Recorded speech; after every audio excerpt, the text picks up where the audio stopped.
जगत कल्याण के लिए संतों का तो धर्म है कि वो समय समय पर कभी अग्नि तपस्या, कभी जल धारा और कभी खड़ीश्वरी, तो और भी कई तरह की तपस्याएं हैं जो जगत कल्याण के लिए की जाती हैं। और सभी संत समाज ये सब मिलकर कर रहा है ताकि समाज में जो बुराइयां हैं, समाज में जो कुरीतियां हैं, वो सब दूर हो जाएं और भगवान की, वाहेगुरु की, अल्लाह की कृपा सब पर बनी रहे। क्योंकि हिंदुस्तान हिंदू, मुसलमान, सिख, ईसाई सभी का देश है और सभी मिलजुल कर रहेंगे। संतों का तो यही काम है और यही आशीर्वाद है कि सब मिलजुल कर रहें और सब पर प्रभु की कृपा बरसती रहे। देखिए, मैं तो यही कहूंगा कि जो भी मैं कर रहा हूँ ये सब मेरे इष्ट देव सूफी संत, हमारे सूफी संत महाराज हैं मामू जी, उनकी बदौलत ही ये सब होता है। अग्नि तपस्या हुई और अभी खड़ी ऐश्वरी करी मैंने और जलधारा भी करता हूँ, तो ये सब उनकी कृपा है। अगर उनकी कृपा ना हो तो आदमी 2 मिनट नहीं खड़ा हो सकता, तभी चक्कर आ जाते हैं। उनकी कृपा ना हो तो अग्नि में बैठकर प्रभु का ध्यान करना, प्रभु का चिंतन करना और सर्व समाज के कल्याण की भावना रखकर मैं ये सब करता हूँ। तो जब मैं सर्व समाज के ध्यान की भावना रखकर ये कार्य करता हूँ ना, तो भगवान मेरा साथ देते हैं। मुझे एहसास होता है कि मुझे ठंडी हवाओं के झोंके लगते हैं उस समय, तो देखने में तो अग्नि होती है लेकिन मुझे आनंद आता है। महाराज जी, 2 से 3 घंटे लगातार कोई खड़ा नहीं रह सकता, लेकिन 11 दिन तक आप अखंड तपस्या में खड़े रहे। पैरों पर और घुटनों पर भी आपकी पूरी स्वेलिंग आ चुकी है, क्या कुछ कहना चाहेंगे जी? देखिए धर्मवीर जी, शरीर मेरा था, जुबान मेरी है, हाथ मेरे हैं, लेकिन इन्हें चला कोई और रहा है और वो चलाने वाला, मैं साफ शब्दों में कहता हूं, मेरा सूफी संत है। संतों की ये धरती है, भारत भूमि संतों की धरती है।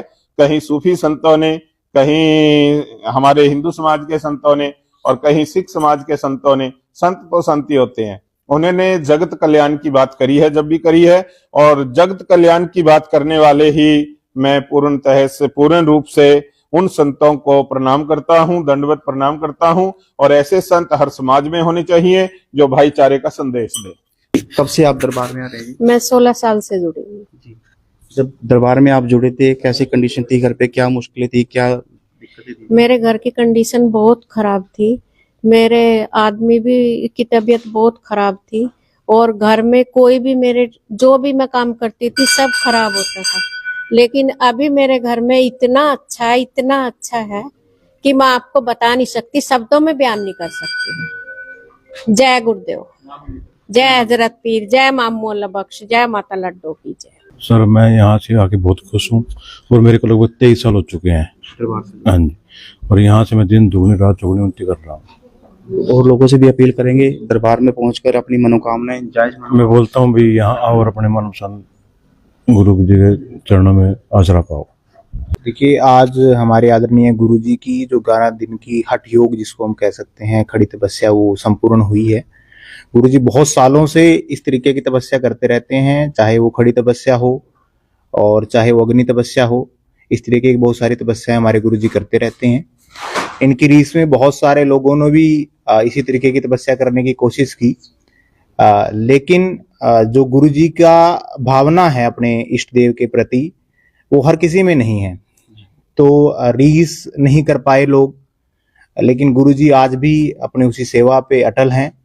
और आज मैं जगज्योति दरबार के सभी श्रद्धालुओं को ये शुभकामनाएं देना चाहता हूं, जो लोग यहाँ से जुड़े हुए हैं, कि उनको इस तरीके के गुरुदेव प्राप्त हुए हैं जो सिर्फ हठ योग की तरफ ही नहीं, हमारा जो ये दरबार है वो चैरिटेबल एक ट्रस्ट भी है, जो समय समय पर जरूरतमंद लोगों की सेवा करता रहता है, चाहे वो गौशाला के रूप में हो या किसी को कहीं पे दान देना हो या बच्चियों की शादी हो।